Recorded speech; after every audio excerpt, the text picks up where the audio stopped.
Hello! Alam nyo ba ang affiliate marketing dito sa TikTok ay isa sa pinakamagandang pagkakitaan ngayon online?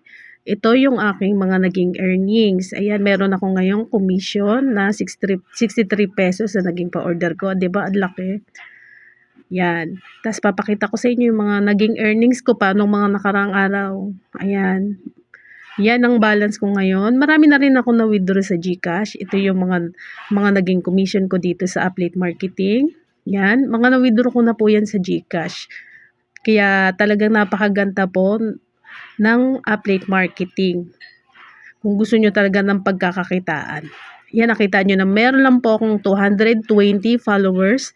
Pero nakakapag-upload na po ako. Ngayon, ituturo ko po sa inyo kung paano ko po yan ginawa. Sana po mag-subscribe po kayo sa aking pinakabagong YouTube channel dahil nagsisimula pa lang po ako. Marami pong salamat sa inyong panonood.